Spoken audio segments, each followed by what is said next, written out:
할렐루야. 잠시 안내 말씀 드리고 광고 말씀 드리고 우리 말씀 나누겠습니다. 이번 주일부터 그 데일라이트 세이빙이 이제 맞춰지고 또 1시간 더 이제 늦게 우리 교회에 오시게 되는데요. 시간 잘 보시고 우리 예배 참석해 주길 바랍니다. 이번 주 주일 설교는 우리 대구 지묘교회 섬기시는 우리 유은규 목사님께서 우리 섬겨 주십니다. 위에서 기도해 주시고 또 우리 많은 성도님들 함께 해 주시기를 부탁을 드립니다. 오늘 주신 말씀 우리 함께 보겠습니다. 오바댜 1장 1절부터 9절까지 말씀입니다. 구약성경 오바댜 1장 1절부터 9절까지 말씀, 제 성경은 구약성경 1283쪽에 있습니다. 오바댜 1장 1절부터 9절까지 말씀 우리 다 찾으셔서 한 절씩 교독하고 우리 마지막 절은 함께 읽겠습니다. 제가 먼저 읽습니다. 오바댜 1장 1절 말씀입니다. 오바댜의 묵시라. 주 여호와께서 에돔에 대하여 이와 같이 말씀하시니라. 우리가 여호와께로 말미암아 소식을 들었나니 곧 사자가 나라들 가운데에 보내심을 받고 이르기를 너희는 일어날지어다. 우리가 일어나서 그와 싸우자 하는 것이니라. 보라, 내가 너를 나라들 가운데에 매우 작게 하였으므로 내가 크게 멸시를 받느니라. 너의 마음의 교만이 너를 속였도다. 바위 틈에 거주하며 높은 곳에 사는 자여, 내가 마음에 이르기를 누가 능히 나를 땅에 끌어내리겠느냐 하니 내가 독수리처럼 높이 오르며 별 사이에 깃들일지라도 내가 거기에서 너를 끌어내리리라.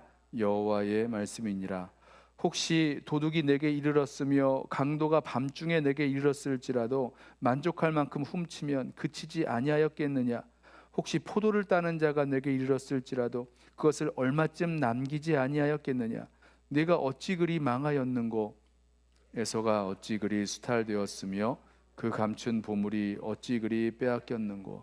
너와 약조한 모든 자들이 다 너를 쫓아 변경에 이르게 하며 너와 화목하던 자들이 너를 속여 이기며 내 먹을 것을 먹는 자들이 내 아래에 함정을 파니 내 마음에 지각이 없음이로다. 여호와의 말씀이니라. 그날에 내가 에돔에서 지혜 있는 자를 멸하며 에서의 산에서 지각 있는 자를 멸하지 아니하겠느냐. 함께 읽습니다. 드마나 내 용사들이 놀랄 것이라. 이로 말미암아 에서의 산에 있는 사람은 다 죽임을 당하여 멸절되리라. 아멘. 하나님의 질문 37번째 시간입니다. 오늘은 오바댜서에 나오는 하나님의 질문, 그날에 내가 멸하지 아니하겠느냐라는 하나님의 질문을 상고하면서 이 질문에 담겨있는 하나님의 의도와 메시지를 함께 찾아 듣고 또 하나님의 시선으로, 이 질문에 담겨있는 하나님의 시선으로 우리와 또 우리 자신 또 교회 공동체를 또 함께 돌아보려고 합니다. 사실 하나님의 질문 가운데에는 질문보다는 진술에 가까운 그런 말씀들이 여러 있습니다. 오늘 질문을 보시면 그날에 하나님께서 이 에돔 나라를 멸하실지 아닌지 잘 모르셔서, 아니면 아직 결정되어 있지 않아서 어찌해야 하지? 라는 상황에서 묻는 질문이 아닙니다. 심판의 당사자이신 하나님께서 이 에돔 나라를 심판하시고 멸하실 것이 너무 당연하고 반드시 심판하실 것이고 에돔은 이 심판을 피할 수 없다라는 것을 말씀하시기 위해서 아주 강하게 말씀하시려고 질문의 형식으로 말씀하고 계시는 것입니다. 자, 에돔이 대체 어떠했기에, 즉 하나님께서 보신 에돔의 죄악의 결과가, 죄악이 무엇이었기에 에돔은 심판과 멸망을 피할 수 없는 당연한 결과라고 주님이 말씀하고 계실까? 자, 우선 에돔이 어떤 나라였는지부터 살펴보고 후에 이 에돔의 죄악을, 본문에 나오는 에돔의 죄악을 좀 찾아보도록 하겠습니다. 이 구약 성경을 보면 창세기에서부터 에돔이 나오죠. 여러분 기억하세요? 야곱의 쌍둥이 형 에서의 별명이 에돔이었습니다. 이 에돔, 북다라는 의미에서 별명이, 에서의 별명이 되었는데요. 에서가 이 붉은 색깔 나는 그 팥죽 한 그릇에 장자의 명분을 팔았던 그 사건 때문이었습니다. 그 일 후에 에서의 별명이 에돔이 되었고요. 에서의 자손들이 이룬 나라를 에돔이라고 불렀습니다. 그러니까 에돔 자손이 이제 이주해서 거주하게 되는 그 땅이 있는데요. 유다 광야의 남쪽 그 산악지대와 그 광야의 그 흙과 바위의 색깔도 붉은색을 띠어서 에돔, 그 북다라는 그 이름에 잘 맞았습니다. 사진을 한번 보여주시겠어요?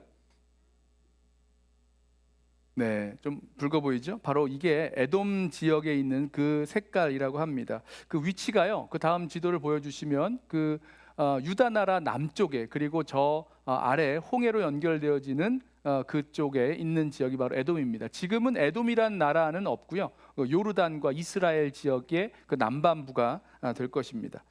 자, 다시요. 우리 본문으로 돌아와서 이 에돔과 이스라엘은요, 그 시작부터가 갈등 관계로 시작합니다. 그러니까 에돔과 이스라엘의 시조가 되는 에서와 야곱이 쌍둥이 형제였는데, 이 쌍둥이로 태어날 때부터 동생 야곱이 형 에서의 발뒤꿈치를 붙잡고 먼저 나가지 못하도록 경쟁하면서 태어났어요.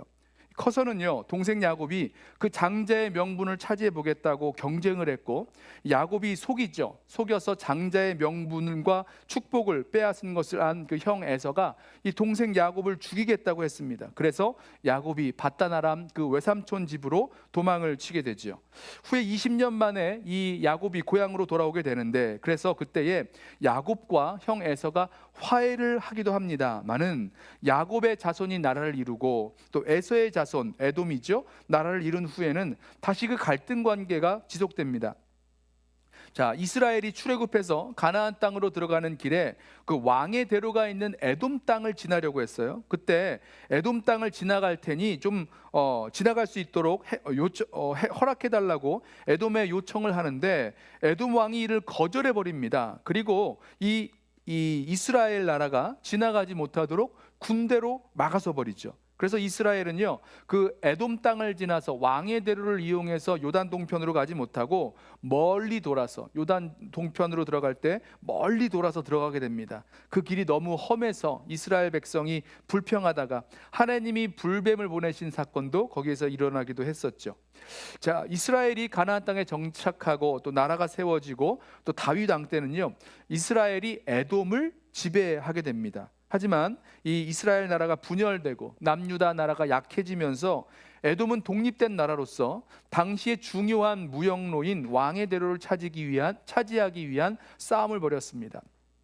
에돔은 이 산악지대에 요새를 만들어 두고 고대 근동의 중요한 그 무역로였던 왕의 대로를 완전히 장악합니다. 그리고 향료길을 장악해서 이 무역을 독점하고요, 남쪽으로는 저 홍해바다까지, 홍해바다로 이어지는 아카바만의 항구까지 장악해서 이 무역을 통해서 막대한 부를 축적하게 되었습니다. 게다가 아까 그 에돔 지역의 땅이 북다라고 말씀드렸잖아요. 이 에돔 땅에서는요, 상당한 양의 구리와 철을 채굴해서 생산했기 때문에 에돔이 부유하고 강성해질 수 있게 되었다라고 합니다.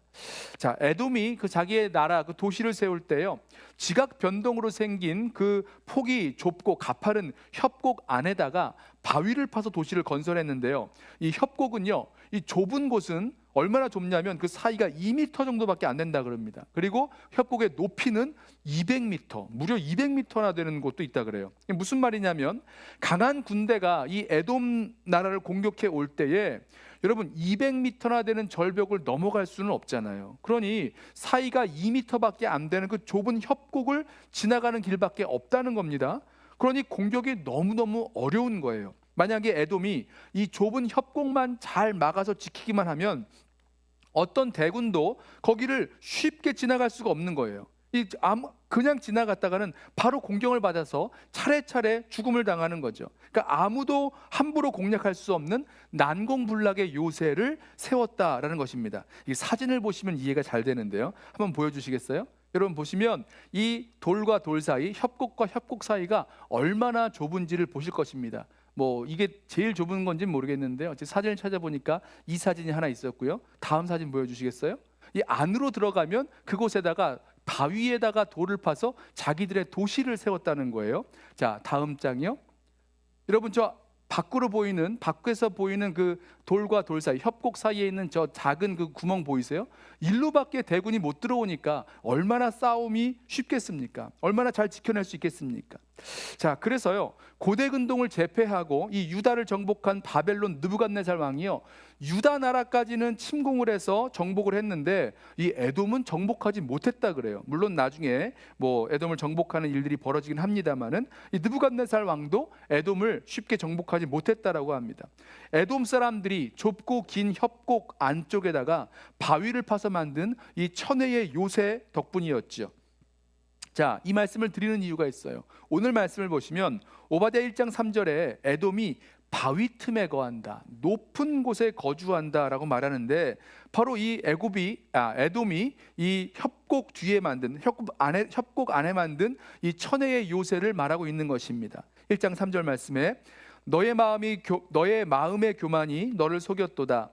바위 틈에 거주하며 높은 곳에 사는 자여, 내가 마음에 이르기를 누가 능히 나를 땅에 끌어내겠느냐 하니.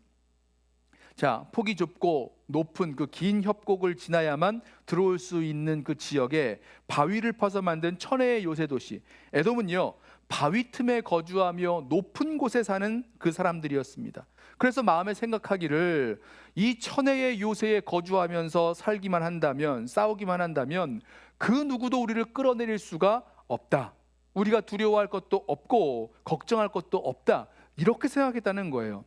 그런데요, 하나님은 이게 착각이라고 말씀하십니다. 에돔의 교만이 스스로를 속였다. 그러니까 속았다는 거죠. 너희 마음의 교만이 너를 속였도다. 물론 바벨론 느부갓네살 왕도 함부로 들어올 수 없었던 정말 천혜의 요새인 것은 맞습니다만은 하나님께서 끌어내리겠다고 하시면 아무리 높은 바위 틈에 거한다고 해도, 아니 그보다 더 높고 더 접근하기 어려운 곳에 숨어 있다고 해도 하나님께서 끌어내리시면 끌어내리실 수 있다라는 거예요. 4절에 이렇게 말씀하세요. 내가 독수리처럼 높이 오르며 별 사이에 깃들일지라도 내가 거기에서 너를 끌어내리리라. 내가 너를 거기에서 끌어내리리라. 여호와의 말씀이니라. 하나님 말씀하시는 겁니다. 높은 바위 틈에 거주하면서 교만해져서 누가 능히 나를 땅에 끌어내리겠느냐, 그럴 사람은 없다는 거예요. 그렇게 말하지만 아니 그 높은 바위 틈이 아니라 독수리처럼 훨훨 날아 올라가 아주 높은 곳에 거주한다고 해도, 아니 저 우주를 넘어 별나라에 산다고 해도 하나님께서 내가 거기에서 너를 끌어내리리라 말씀하시면 누구도 알지 못하는 기가 막힌 방법으로 끌려 내려와 떨어지게 될 것이다, 이 말씀하고 있는 것입니다. 오늘 하나님의 질문을 들어보세요. 그날에 내가 멸하지 아니하겠느냐? 바로 이 질문은 누구에게 하고 계시는 질문이냐? 누구를 향해서 하시는 질문이냐? 바로 그 높은 바위 틈에 살면서, 그 천혜의 요새에 살면서 교만해져서 누가 능히 나를 땅에 끌어내리겠느냐 이야기하고 있었던, 아무도 나를 끌어내릴 수 없다라고 이야기하고 믿고 있었던 그 교만한 에돔을 향해서 하시는 질문이라는 것입니다. 자, 여기에서요, 우리는 하나님의 이 질문을 우리에게도 적용해 볼 수 있습니다. 우리도 이 세상에서 우리를 안전하게 지켜줄 것이라고 믿고 있는 것이 있습니다. 물론 다는 아니겠지만, 완벽하지는 않지만 그래도 내가 가장 의지하는 것이 있습니다. 내가 가지고 있는 것, 내가 할 수 있는 것, 내가 어떻게 만들어 볼 수 있는 것, 뭐 이런 것들이요, 물론 견고하고 완벽하게 나를 보호해주고 안전하게 지켜준다는 그런 그 정도는 다를 수 있겠지만 분명히 나를 지켜주고 나를 보호해줄 그것들 한두 가지가 있으실 거예요. 그걸 모으려고 악착같이 애를 쓰시죠. 잃어버리지 않으려고 노력을 합니다. 모아놓은 재산일 수도 있고요, 능력일 수도 있고요, 건강일 수도 있고요, 뭐 미모일 수도 있고요, 뭐 똑똑한 머리, 지혜, 뭐 친구들, 가족 또는 뭐 자식, 뭐든지 이 세상 겪어보니까 내가 가진 것 중에서 가장 튼튼하고 견고한 보호막으로 여길 만한 바로 그것 말입니다. 그런데 이것이 나를 보호하고 지켜주리라고 내가 분명히 믿고 있는데 사실 하나님 보시기에 그것이 결코 나를 보호하지 못한다라고 말씀하시는 거예요. 이게 있으면 나를 교만하게 만들고요, 없으면 불안하게 만들 뿐이지 실제로 하나님의 심판날에 있어서는 내가 너를 거기에서 끌어내리리라 하시면 이게 아무것도 아니라는 말씀이에요. 내가 이거 하나도 잃지 말아야지, 지금보다 더 훨씬 견고하게 높이 쌓아 올려야지, 나를 보호해야지, 내 가족을 보호해야지 라고 지키려 한다고 해도 하나님께서 언젠가 내가 너를 끌어내리겠다라고 말씀하시면 마치 후 불어버리면 휴지 조각 날아가듯이 다 날아가 버리고 말 것이라는 그런 경고의 말씀으로 우리 함께 듣기를 원합니다. 에돔이 그 높은 바위 틈에 만든 천혜의 요새처럼 저와 여러분에게 안전을 보장해 주어 우리를 교만하게 만드는, 혹은 우리로 불안하게 만드는 바로 그것 말입니다. 그걸 의지하고 붙들다가 스스로 속고 속이는 거예요. 그래, 내가 안전해졌지, 내가 이게 있어서 안전하지 라고 속고 속이는 겁니다. 그러다가 교만해진 겁니다. 때로는 불안해하기도 하죠. 여러분, 그런데 속지 마십시오. 견고한 것 같아 보이지만 하나님 앞에서는 결코 견고하지가 못합니다. 허술하기 짝이 없어요. 이어지는 말씀을 보시면 하나님께서 에돔을 심판하시는데 얼마나 철저하게 심판하실지를 말씀하시는데요. 아니, 그 철저하게 심판하시는 그 메시지를 들어보면 그동안 에돔이 믿었던 것은 과연 무슨 역할을 하는지 아무런 힘도 못 쓰는 것을 보게 됩니다. 그러니까 아무것도 아니었어요. 그러니까 도둑이나 강도가 뭘 훔치러 들어오면 다 가져가지 못하고 뭘 좀 남겨놓잖아요. 또 포도원에 그 포도를 수확하려고 했을 때 딸 때도 뭔가 다 따지 못하고 남겨놓게 되어 있는데, 이 에돔을 심판하실 때는요, 하나도 남김없이 싹 쓸어버리겠다라고 말씀하세요. 에돔이 그 왕의 대로 그 무역로를 완전히 장악해서 벌어들였던 그 재물, 숨겨놓았던 보물, 그것까지라도 다 싹 다 빼앗아 버리겠다고 말씀하셨습니다. 그러니까 하나님의 심판을 견디지 못한다는 거예요. 5절과 6절 말씀을 들어보세요. 혹시 도둑이 내게 이르렀으면 강도가 밤중에 내게 이르렀을지라도 만족할 만큼 훔치면 그치지 아니하였겠느냐. 혹시 포도를 따는 자가 내게 이르렀을지라도 그것을 얼마쯤 남기지 아니하였겠느냐. 내가 어찌 그리 망하였는고, 에서가 어찌 그리 수탈되었으며 그 감춘 보물이 어찌 그리 빼앗겼는고. 하나님의 심판에서 자신을 지켜주지 못했다는 겁니다. 하나도 남지 않았다는 겁니다. 에돔을 교만하게 만들었던 그 높은 바위 틈에 거할 수 있었던 천혜의 요새, 쌓아놓은 재물, 숨겨놓은 보물까지 완전 싹 다 빼앗아 버리겠다 말씀하셨어요. 자, 이어지는 말씀을 보면 에돔이 의지하는 동맹했던 나라들이 있었는데요, 이 나라들도 다 등을 돌린다 말씀하십니다. 7절 말씀이에요. 너와 약조한 모든 자들이 다 너를 쫓아 변경에 이르게 하며 너와 화목하던 자들이 너를 속여 이기며 내 먹을 것을 먹는 자들이 내 아래에 함정을 파니 내 마음에 지각이 없음이로다. 이 에돔 나라와 친밀했던 나라들, 에돔과 이 무역 거래를 하기 위해서 약조를 맺은 나라들, 함께 힘을 합쳐서 서로 도와주기로 약속했던 동맹을 맺은 나라들. 자, 에돔은요, 이 나라들이 나를 도와주고 있고 또 앞으로도 도와줄 것이다 라고 믿고 있었는데, 오히려 이 나라가 에돔을 배신하고 에돔을 쫓아버리고 에돔을 속여버리고 에돔에게 함정을 판다는 거예요. 믿을 나라가 없는 거죠. 그런데도 이 에돔은요, 이 상황을 간파하고 대처할 그런 능력이 없습니다. 지혜가 없어요. 이게 참 아이러니예요. 그동안 에돔이 보여주었던 그 엄청난 지혜를 생각해 보면, 아니 어쩌다가 저렇게 되었지? 라고 어이가 없어집니다. 보세요. 에돔이요, 그 험악한 지형에서 무역로를 장악하고요, 새로운 무역로를 찾아 건설하고 여러 나라들과 상업적인 그런 동맹, 또 군사적인 동맹을 맺어서 확장을 시켜나가고, 협곡 안에다가 바위 틈을 파서 요새를 만들고 거기에다가 물까지 끓여들였습니다. 구리와 철을 생산해요. 엄청난 부와 재물을 쌓아 올렸습니다. 그 눈부신 지혜가 있었던 에돔인데, 여러분, 한순간에 어두워지면 아무것도 보지 못하게 된다는 겁니다. 여러분, 그래서요, 하나님이 끌어내리시려면 하루아침에 끌려 내려와 떨어지게 되는 겁니다.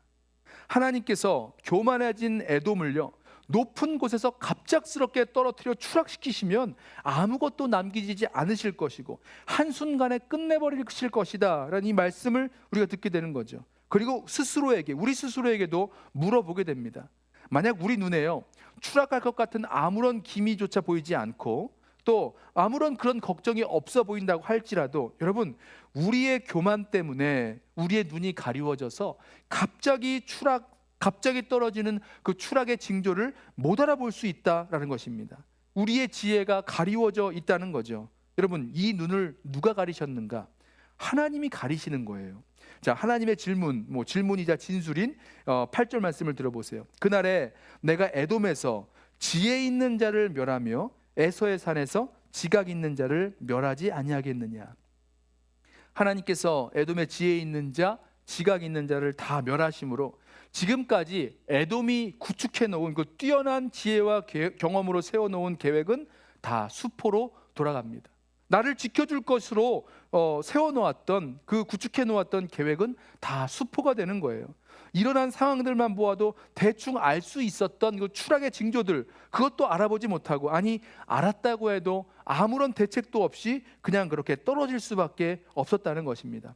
그러니요, 우리가 보기에 여전히 견고해 보이고 또 아무런 추락의 징조가 보이지 않는다라고 해도 여러분 기억하겠습니다. 하나님께서 끌어내리시면 갑작스럽게 한순간에 떨어져 내릴 수 있다는 겁니다. 무너져 내릴 수 있다는 겁니다. 우리가 결코 교만해서는 안 될 이유가 바로 여기에 있죠. 자, 이어지는 말씀 보면 우리가 읽진 않았지만 하나님께서 에돔을 심판하시는 그 에돔의 죄악상, 그 이유가 나옵니다. 10절과 11절 말씀이에요. 내가 내 형제 야곱에게 행한 포악으로 말미암아 부끄러움을 당하고 영원히 멸절되리라. 내가 멀리 섰던 날 곧 이방인이 그의 재물을 빼앗아가며 외국인이 그의 성문에 들어가서 예루살렘을 얻기 위하여 제비 뽑던 날에 너도 그들 중 한 사람 같았느니라. 자, 하나님은요, 에돔이 그 형제 나라인 이스라엘에게 행한 그 포악을 보셨다라고 말씀하십니다. 그리고 그 포악 때문에 영원히 멸절하겠다라고 말씀하셨어요. 그 포악의 내용이 무엇입니까? 그러니까 이방 나라들이 그 이스라엘을, 유다를 덮쳐서 재물을 뺏어갈 때에 에돔도 거기에 동참했다라는 거예요. 자, 12절부터 이어지는 말씀을 보시면 하나님께서 심판의 이유로 삼으신 에돔이 하지 말았어야 할 그런 행동들이 나오는데요. 이게 우리가 갖고 있는 개역 개정 성경보다는 이 세번역 성경으로 읽으면 쉽게 이해가 되실 겁니다. 자, 12절 말씀. 자, 세번역으로 제가 읽어볼게요. 내 형제의 날, 그가 재앙을 받던 날에 너는 방관하지 않았어야 했다. 유다 자손이 몰락하던 그날 너는 그들을 보면서 기뻐하지 않았어야 했다. 그가 고난받던 그날 너는 입을 크게 벌리고 웃지 않았어야 했다. 나의 백성이 패망하던 그날 너는 내 백성의 성문 안으로 들어가지 않았어야 했다. 나의 백성이 패망하던 그날 너만은 그 재앙을 보며 방관하지 말았어야 했다. 나의 백성이 패망하던 그날 너는 그 재산에 손을 대지 않았어야 했다. 도망가는 이들을 죽이려고 갈라지는 길목을 지키고 있지 않았어야 했다. 그가 고난받던 그날 너는 살아남은 사람들을 원수의 손에 넘겨주지 않았어야 했다.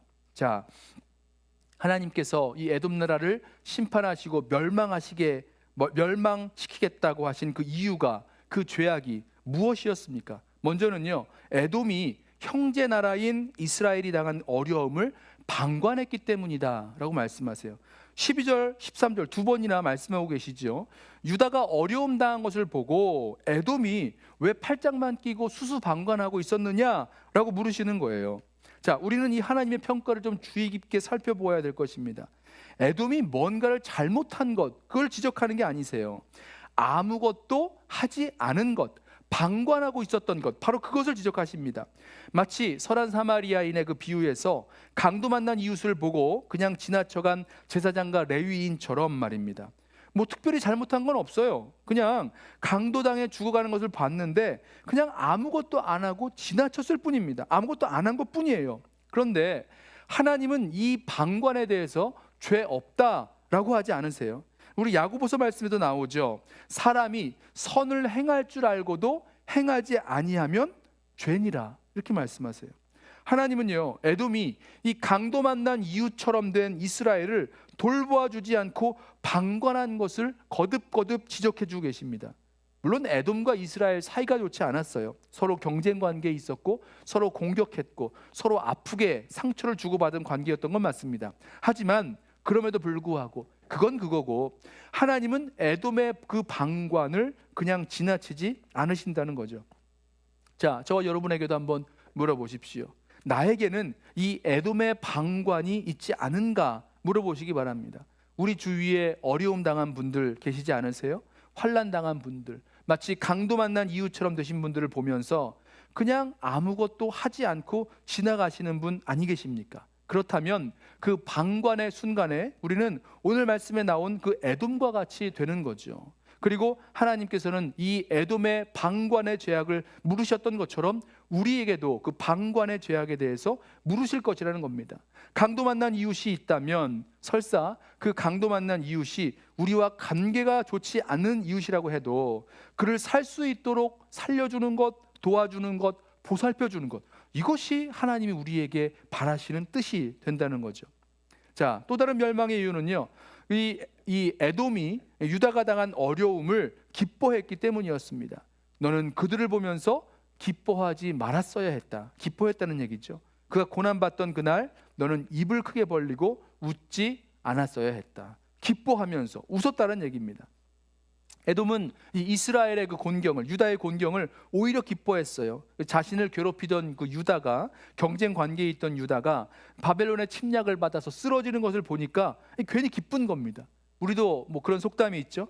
사촌이 땅을 사면 뭐 배가 아프다, 이런 속담도 있고, 또 미워하는 사람이 잘못하면요, 뭔가 이게 괜히 고소하고 은근히 기뻐하는 그런 마음이 들 때가 있어요. 하나님이 바로 그 에돔의 그런 모습, 기뻐하는 모습을 보시면서 지적하시는 겁니다. 기뻐하면서 좋다고 입을 벌리고 웃고 했던 그 모습에 대해서 너희가 기뻐하지 말았어야 했다, 웃지 말았어야 했다라고 말씀하십니다. 사도 바울이 로마서에서 말씀하죠. 너희는 즐거워하는 자들과 함께 즐거워하고 우는 자들과 함께 울라, 말씀하신 것과 같은 의미입니다. 주변 사람이, 주변의 가정이, 또 주변의 교회 공동체가 고통스럽게 우는 상황 가운데 있다면, 혹 그들이 나와 좋지 않은 관계에, 또 내가 때로는 미워하고 싫어하는 사람이라고 할지라도 은근히 기뻐하고 있다면 하나님께서 그 모습을 보시고 우리에게 말씀하실 것이라는 것입니다.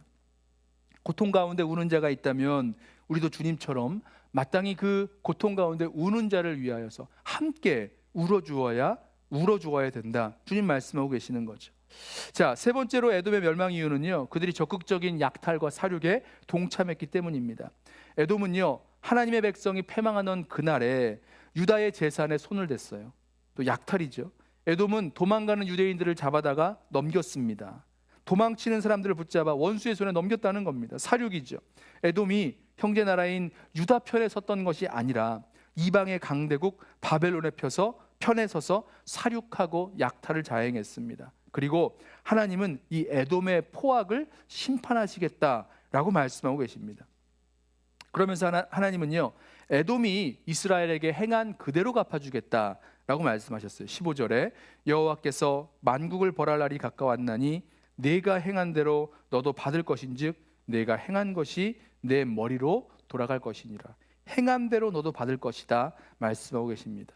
자, 오늘 오바댜서에서 이 에돔 나라를 향한 하나님의 질문, 그날에 내가 멸하지 아니하겠느냐라는 질문을 상고해 보았는데요.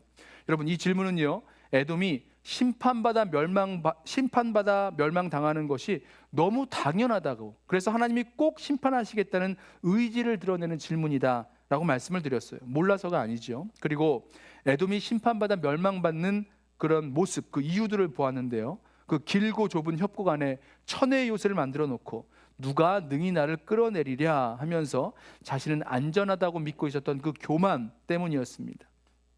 그리고 에돔은 강도 만난 이웃이 된 그 유다를 돌보아 주지 않았고요, 방관하고 또 오히려 그 고난당하는 유다를 보면서 기뻐하고 적극적으로 사륙과 약탈에 가담했습니다. 그 결과 하나님께서 말씀하시죠. 그날에 내가 에돔을 멸하지 아니하겠느냐 물으시는 것입니다. 그리고 그날이 다가온다라고 경고하시는 거죠. 우리는 에돔을 향한 하나님의 심판과 멸망이 선포된 하나님의 질문을 들으면서 우리 안에 있는 그 에돔을 함께 살펴보았습니다. 나를 안전하게 보호해 줄 것으로 믿는 튼튼하고 견고한 것, 그것이 결국은 나를 교만하게 만들고 에돔이 되게 만들었다는 거죠. 나를 교만하게 만들어 지혜가 어두워지게 만들지요. 그리고 잠언 말씀대로 교만은 패망의 선봉이요 거만한 마음은 넘어짐의 앞잡이다라고 말씀하신 그 말씀 그대로를 확인합니다. 하나님이 끌어내리시면 그 교만한 자가 한순간에 무너지고 넘어지고 다 흩어져 버릴 것입니다.